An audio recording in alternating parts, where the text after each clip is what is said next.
At the time, not everyone accepted the idea. Some fans openly questioned whether a woman belonged in an NBA locker room at all. That kind of reaction wasn't rare, it was the reality she stepped into. After hearing those doubts, Gregg Popovich turned to her and said, "You see that? You have to be exceptional, because you never represent only yourself." From day one, the expectations were different, the pressure was different. That woman was Becky Hammon. From being labeled a traitor during the 2008 Olympics, to becoming the first female assistant coach in NBA history, to eventually becoming a legendary WNBA head coach with multiple championships, what exactly did she go through? Becky's story did not begin in glamorous fashion. In the 1999 WNBA draft, the 5'6" guard went undrafted, exactly as many expected.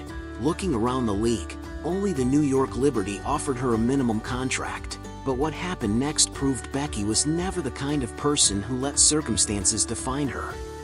She spent 8 seasons with the Liberty, leading the team to the WNBA Finals 3 times. Even though she fell short every time, her clutch shot-making earned her the nickname Big Shot Becky. 2008 marked the peak of her playing career. She finished second in MVP voting and earned first-team All-WNBA honors. And yet, during Team USA's Olympic preparations, she never even received a phone call.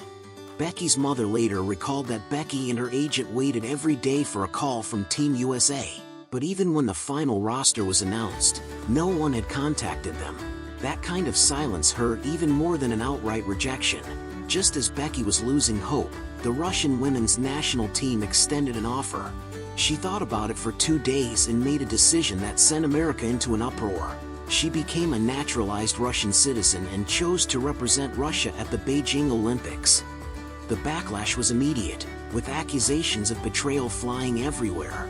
U.S. women's basketball head coach Ann Donovan publicly questioned her patriotism.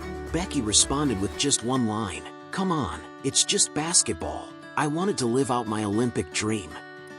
In a twist of fate, the U.S. and Russia met in the Olympic semifinals. Unfortunately, no miracle happened. Becky was swarmed by her former countrywomen and scored just 3 points. But when she held that bronze medal in her hand, she smiled in complete peace, because without going to Russia, she never would have stood on the stage every athlete dreams about. Fast forward 4 years, after the London Olympics came to an end, the gears of fate quietly began to turn. On the flight home, Becky discovered that the person sitting next to her was none other than Gregg Popovich. The conversation started instantly. The two talked for more than 4 straight hours on that flight. Pop told endless stories about life in the NBA, and Becky was completely captivated. By the end of that trip, she had already decided what her future would be. She was going to become a coach. In 2013, near the end of her playing career, Becky tore her ACL and was ruled out for the season.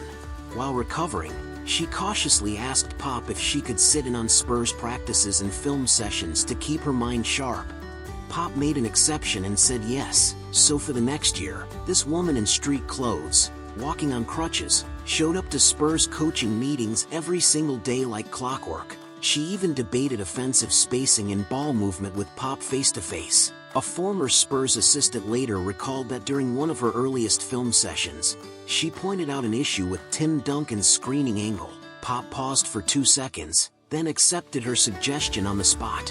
Years later, Popovich said in an interview, "Back then, I already knew there was something different about her. If I ever had the chance, I was going to bring her onto my staff." In August 2014, the Spurs officially hired Becky as a full-time assistant coach. For the first time in the history of the 4 major U.S. professional sports leagues, a woman held that position. The criticism came crashing in like a tidal wave. But at the press conference, Popovich never framed it as a gender issue. Her basketball IQ, her professionalism, and her ability to connect with people will make this team better. Becky responded calmly as well. "What Pop saw was my experience and my basketball IQ. I just happened to be a woman." The turning point came in the summer of 2015. Pop handed Becky the head coaching job for the Spurs Summer League team. It was the first time in NBA history that a woman had served as a head coach in that setting. But that roster was a patchwork group of young players who had spent less than 10 days together. They lost the first game. Becky never panicked. She quickly adjusted the rotations and game plan. Starting with the second game, they ripped off 7 straight wins and captured the title. After watching the championship game on TV, Pop told her the next day, "Some of those plays belong in our regular season playbook." Then came December 30th, 2020, a day that became part of NBA history. The Spurs were playing the Los Angeles Lakers. Popovich was ejected in the second quarter. Becky stepped in and became the first female acting head coach in NBA history. The Spurs lost that night, but Becky spent nearly the entire game barking out instructions, calling plays, and never once hesitating during timeouts. Even LeBron James, her opponent that night, showed her respect after the game. In 2022, Becky left the Spurs after 8 years and returned to the WNBA.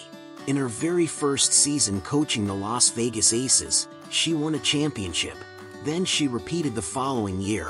Winning multiple championships in just a few years turned her into a coaching legend.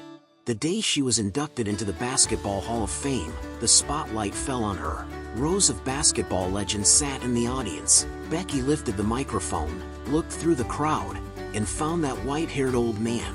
Word by word, she said, "You did something no one else had ever done. You changed my life, and you changed the path for so many other girls." Pop sat there with tears in his eyes.